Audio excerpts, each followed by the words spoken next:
Acts chapter 25. Paul's trial before Festus.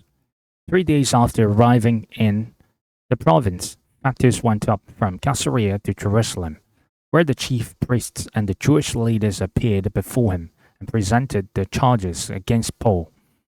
They requested Festus as a favor to them to have Paul transferred to Jerusalem, but they were preparing an ambush to kill him along the way.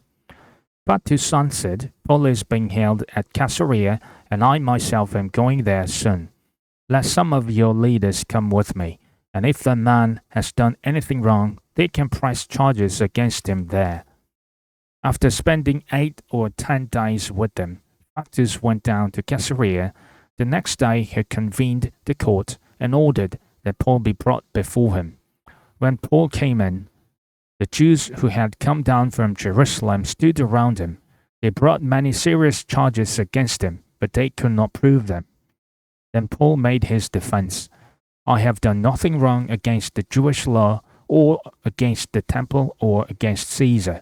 Festus, wishing to do the Jews a favor, said to Paul, Are you willing to go up to Jerusalem and stand trial before me there on these charges? Paul answered, I'm not standing before Caesar's court, where I ought to be tried. I have not done any wrong to the Jews, as you yourself know very well. If, however, I am guilty of doing anything deserving death, I do not refuse to die. And if the charges brought against me by these Jews are not true, no one has the right to hand me over to them. I appeal to Caesar. After Festus had conferred with his council, he declared, You have appealed to Caesar you will go. Festus consults King Agrippa. A few days later, King Agrippa and Bernice arrived at Caesarea to pay their respects to Festus. Since they were spending many days there, Festus discussed Paul's case with the king. He said, There is a man here whom Felix left as a prisoner. When I went to Jerusalem, the chief priests and the elders of the Jews brought charges against him and asked that he be condemned. I told them that it is not the Roman custom to hand over anyone before they have faced their accusers and have had an opportunity to defend themselves against the charges. When they came here with me, I did not delay the case, but convened the court the next day and ordered the man to be brought in. When his accusers got up to speak, they did not charge him with any of the crimes I had expected.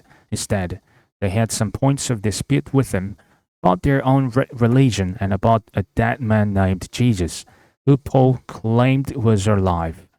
I was at a loss how to investigate such matters, so I asked if he would be willing to go to Jerusalem and stand the trial there on these charges.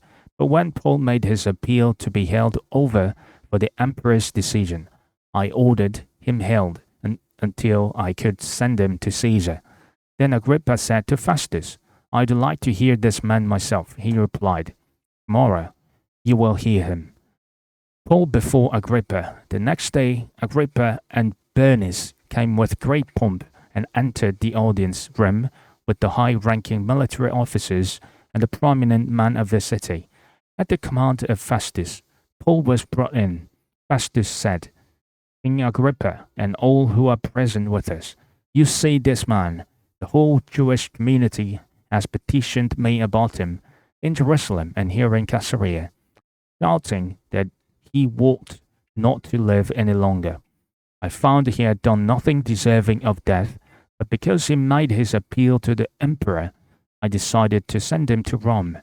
But I have nothing definite to write to his majesty about him.